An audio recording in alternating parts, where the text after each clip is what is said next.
दोस्तों, 10 जनवरी 1966 की रात इंडिया के लिए ये जश्न यानी सेलिब्रेशन की रात होनी चाहिए थी, क्योंकि हमने पाकिस्तान को 1965 की जंग में हरा दिया था।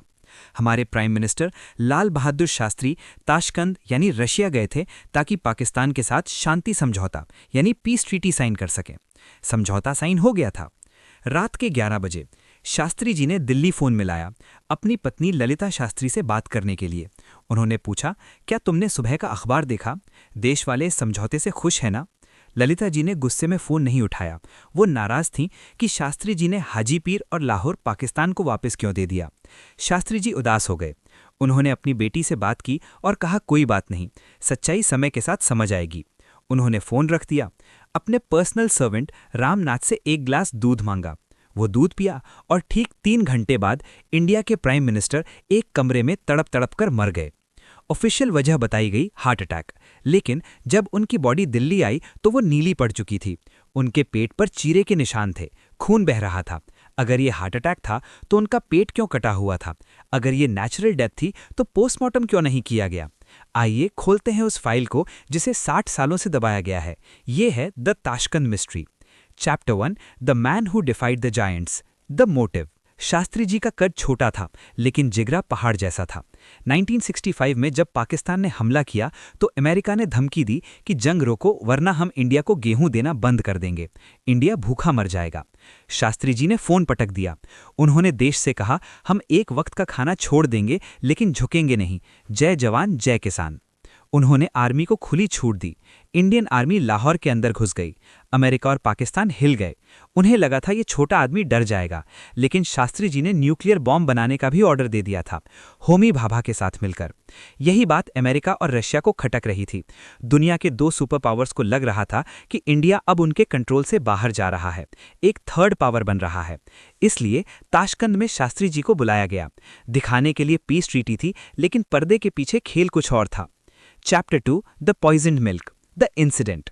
वापस चलते हैं उस रात पर। शास्त्री जी के साथ उनके पर्सनल कुक को ताशकंद नहीं ले जाया गया था। वहां जान मोहम्मद नाम का एक नया कुक उनके लिए खाना बना रहा था, जो टी.एन. कॉल इंडियन एम्बेसडर का कुक था। रात को जो दूध शास्त्री जी ने पिया वो जान मोहम्मद ने बनाया था। दूध पीने के 15 मिनट बाद शास्त्री जी बेचैन होने लगे। उन्होंने अपने असिस्टेंट को इशारा किया, जलन हो रही है। डॉक्टर्स आए, डॉक्टर R.N. चुग। उन्होंने इंजेक्शंस दिए। शास्त्री जी ने आखिरी शब्द बोले, बाबूजी, और उनकी गर्दन लुढ़क गई। 10 सस्पेशन। कमरे में टेलीफोन का तार कटा हुआ पाया गया। किसने काटा? शास्त्री जी के पास एक थर्मस फ्लास्क था, वो गायब हो गया। उनकी पर्सनल डायरी जिसमें वो हर रोज नोट्स लिखते थे वो गायब हो गई। जब बॉडी दिल्ली आई तो चेहरा नीला था। ललिता शास्त्री ने चिल्लाकर कहा, इन्हें जहर दिया गया है, ये नीला पड़ गया है। एक्सपर्ट्स कहते हैं कि हार्ट अटैक में बॉडी नीली नहीं पड़ती, पॉइजनिंग में पड़ती है। Chapter 3, the cover up, why no postmortem. दुनिया के किसी भी देश का प्राइम मिनिस्टर अगर विदेश में मर जाए तो उसका पोस्टमार्टम कंपलसरी होता है, ताकि पता चले मौत कैसे हुई। लेकिन शास्त्री जी का पोस्टमार्टम ना रशिया में हुआ ना इंडिया में हुआ। क्यों? फैमिली ने मांग की, जनता ने मांग की, लेकिन एक्टिंग पीएम गुलजारी लाल नंदा और बाद में इंदिरा गांधी की सरकार ने मना कर दिया। कहा गया इससे इंटरनेशनल रिलेशंस खराब होंगे। सबसे बड़ा सबूत, 2 गवाह। शास्त्री जी के 2 सर्वेंट्स वहां थे, डॉक्टर चुग और रामनाथ। जब 1977 में इमरजेंसी के बाद राजनारायण इंक्वायरी कमेटी बनी तो इन दोनों को गवाही के लिए बुलाया गया। डॉक्टर चुग कोर्ट आने के लिए कार से निकले। रास्ते में एक ट्रक ने उनकी कार को टक्कर मारी। डॉक्टर चुग और उनकी फैमिली की मौत हो गई। रामनाथ, वो कोर्ट पहुंचे, लेकिन उन्होंने कहा, मैं सब भूल गया हूं। उनकी याददाश्त चली गई थी। कहा जाता है उन्हें ब्रेन डैमेज किया गया था। सारे सबूत मिटा दिए गए। Chapter 4, the CIA confession, the crow.